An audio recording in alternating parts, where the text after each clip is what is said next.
Welcome, Solifistators. We are on the journey to learn how to do manifestation and law of attraction step by step. पहला step था meditation. Let's move on to the second step. और second step है healing. Healing your inner self. Yes, you heard it right.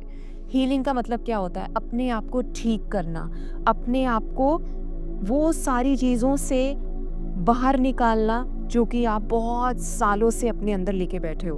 क्योंकि जब आप meditation करोगे daily basis पे तो आपको फिर एक क्लियर इमेज अपनी सामने आ जाएगी कि आप क्या क्या अपने अंदर दबा के बैठे थे.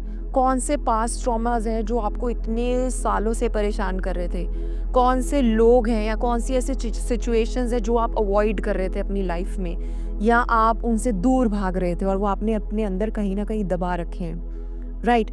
और आप वो सारी चीज़ों को अपने अंदर लेके ना कभी भी मैनिफेस्टेशन नहीं कर पाओगे. लॉ ऑफ अट्रैक्शन आप नहीं कर पाओगे जब तक आप वो सारी बुराइयाँ, वो सारे दुख दर्द अपने अंदर लेके बैठ चुके हो जो कि पास्ट में हो गए हैं और आप प्रेजेंट में उनको अभी भी लेके बैठे हुए हो. ओके. क्योंकि true manifestation is all about healing your self, healing your inner self and get rid of the old patterns that you are following from so long time. ठीक है, जो आप इतने सालों से लेके बैठे हुए हो अपने अंदर और जो आप ओल्ड पैटर्न रिपीट कर रहे हो इतने सालों से. आप बहुत गुस्सा करते हो या आप बहुत जल्दी दुखी हो जाते हो या आप बहुत जल्दी स्ट्रेस लेने लग जाते हो. ये सब क्यों है? क्योंकि आपने अपनी लाइफ में और आपकी अपब्रिंगिंग ऐसी हुई है कि आपके अब वो पैटर्न बन चुके हैं कि आप बहुत जल्दी गुस्सा हो जाते हो, बहुत जल्दी नाराज़ हो जाते हो, बहुत जल्दी रोने लग जाते हो, या किसी भी बात पे एंग्जाइटी होने लग जाती है, डर महसूस होता है और कॉन्फिडेंट नहीं हो पाते हो. तो ये सब चीज़ें क्यों हैं? क्योंकि आप इतने सालों से वही सब दुख दर्द और गिल्ट पेन अपने अंदर दबा के बैठे हुए हो जो कि पास्ट में हो चुका है और प्रेजेंट में आप उसको लेके बैठे हुए हो, आप इंजॉय कर रहे हो उसके साथ. True manifestation is about doing your inner work first. Inner work यही होता है कि heal yourself first. Heal from your past traumas. जो भी आपके लिमिटिंग बिलीव्स थे, जो भी आपके अनरिजॉल्व ट्रॉमास थे, थॉट्स, फीलिंग्स, और जो आप इतने सालों से इमोशंस लेके बैठे हुए थे, उन सबको ठीक करना है अब आपको सबसे पहले. ठीक है. क्योंकि you can never create a new reality with same old beliefs and patterns. इसका मतलब क्या हुआ कि आप एक नई रियलिटी जो कि आप इतने जो भी आप अट्रैक्ट करना चाहते हो लाइफ में, वो तो आपके लिए नया है ना. राइट. नई जॉब आप अट्रैक्ट करना चाहते हो एक अच्छे पैकेज के साथ, या आप एक स्पेसिफिक पर्सन को अट्रैक्ट करना चाहते हो, या आप अपनी एक हेल्थ को अचीव करना चाहते हो, एक परफेक्ट वेट को अचीव करना चाहते हो. ये सब क्या, ये आपके लिए नया ही तो है. ओके. सो उन सारी नई चीज़ों को अट्रैक्ट करने के लिए आपको खुद को नया होना पड़ेगा. इसलिए मैंने लास्ट वीडियो में, रीबर्थ वाली वीडियो में, आपको यही बताया था कि आपको सबसे पहले अब आप नया बनना पड़ेगा, न्यू बनना पड़ेगा. That's why I told you that कि हैप्पी रीबर्थ. ओके. अब आप ये सब आप यही मान के चलो कि आपका रीबर्थ हुआ है. अब आपका अभी अभी जन्म हुआ है. अब आप वैसे ही हो जैसे आप छोटे होते थे.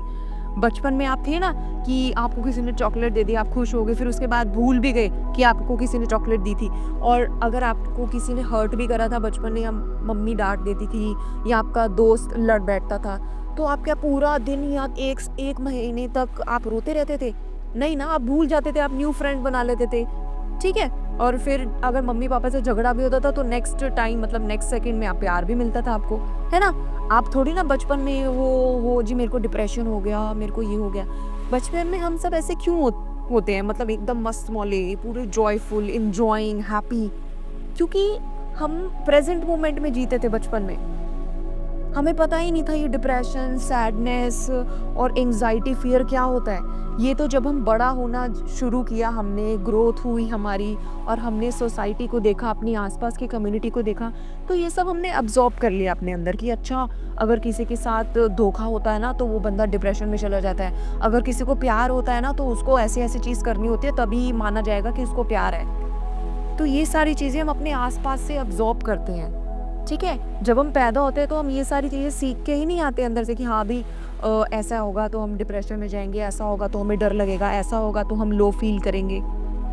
बचपन में तो हम सब एकदम मज़ेदार होते हैं, खुश होते हैं, एकदम खुश. तो अब हमें वैसे ही रहना है. जो चीज़ हो गई है उसको पीछे छोड़ के हमें अब आगे बढ़ना है, ठीक है।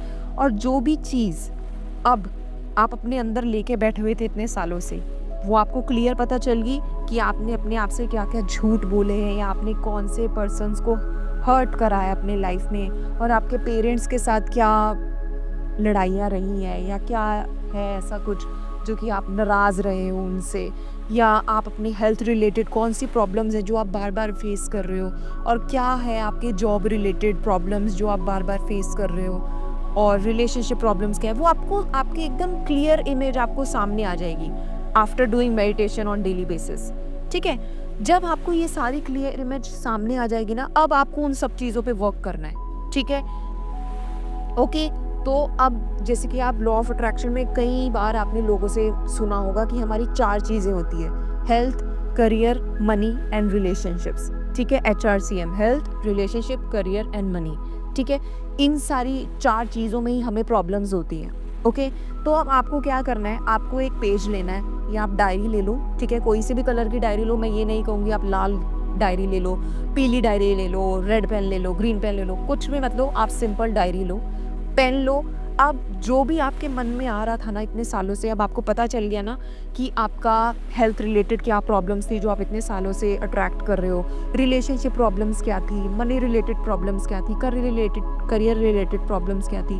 अब आपको उन सबको लिखना है, ठीक है। जो भी आपके नेगेटिव बिलीव्स, लिमिटिंग बिलीव्स या ओल्ड पैटर्न जो आप फॉलो करते आ रहे हो, आपको एक साफ पेज लेना है। आपको 4 पेजेस लेने हैं, या 4 पेजेस से ज़्यादा भी ले सकते हो, क्योंकि ये आपके दुख दर्द पे डिपेंड करता है कि आप कितने सारे दुख दर्द अपने अंदर लेके बैठे हुए हो, ऑलराइट। तो अब आपने कॉलम्स बनाने हैं। एक पेज पर आपने लिखना है हेल्थ, दूसरे पेज पे आपने लिखना है रिलेशनशिप, थर्ड पेज पे आपने लिखना है करियर, और फोर्थ पेज पे आपने लिखना है मनी, ठीक है। अब इन सारे पेजेस पे, ठीक है, अब हेल्थ रिलेटेड आपको प्रॉब्लम्स लिखनी है जो कि आप इतने सालों से बार बार फेस कर रहे हो। फिर आपको रिलेशनशिप प्रॉब्लम्स लिखनी है जो कि आप बार बार फेस कर रहे हो। करियर रिलेटेड प्रॉब्लम्स लिखनी है, और मनी रिलेटेड प्रॉब्लम्स लिखनी है। हर एक चीज़, हर एक छोटी से छोटी बात आपको लिखनी है जो कि आपके मन में दबी हुई है बहुत सालों से, ओके। और जब आप इनको लिख लोगे ना, फिर उनको पढ़ो, ठीक है, कि क्या ये चीज़ें मैंने सही लिखी हैं या कुछ रह तो नहीं गया, कि मैंने सब ठीक लिखा है, ठीक है। जब आप इनको लिख लोगे, अब आपको क्लियर पता चल जाएगा ये सारी चीज़ें हैं जो कि मुझे इतने सालों से परेशान कर रही हैं। अब इन पे आपको वर्क करना है, इनको हील करना है, समझ आया। अब ये जो मेरे नेक्स्ट सीरीज़ आने वाली है ना, ये आएगी healing series, healing your inner self, healing your inner child, okay. तो अब आप मेरे चैनल को सब्सक्राइब कर लीजिए, क्योंकि अब आगे आने वाली वीडियोस आप सभी के लिए बहुत ही बेनिफिशियल है। क्योंकि आपको कुछ पाने के लिए, वो आप हमेशा सुनते आ रहे हो ना कि कुछ पाने के लिए आपको कुछ खोना पड़ता है, तो अब मैं आपको ये नहीं कहूँगी कि आपको कुछ पाना है तो आपको ना बहुत बड़ी चीज़ खोनी पड़ेगी। आपको खोना पड़ेगा अपना ओल्ड पैटर्न, अपने दुख दर्द को खोना पड़ेगा जो कि आप अपने अंदर लेके बैठे हो। तो ये तो आप सभी के लिए अच्छा है ना। यही मैं चाहती हूँ कि आप सबको हील करना, ठीक है। हमारी पूरी सोसाइटी, हमारा पूरा वर्ल्ड एक पैटर्न पर ही चल रहा है, और वो पैटर्न हम सब फॉलो करते आ रहे हैं, छोटे होते से लेके बड़े होते तक। एंग्जाइटी, फियर, डिप्रेशन, छोटी छोटी बात पे नाराज़ हो जाना, एक बात को ओवरथिंक करने लग जाना, इन सब चीज़ों से अब हमें बाहर निकलना है। तो अब अगर आपको अपने आप को हील करना है, और इन सारी चीज़ों से अब आप ऐसे हो चुके हो कि नहीं, अब इनफ इज़ इनफ, अब मुझे खुद को हील करना है, खुद को ठीक करना है, और आगे नई चीज़ें अट्रैक्ट करनी है, तो आपको मेरे चैनल को फॉलो करना पड़ेगा ताकि आप सब अपने आप को हील कर सको, ठीक है। So stay tune to my channel everyone. We are on the journey to heal ourselves now, okay? Best of luck everyone.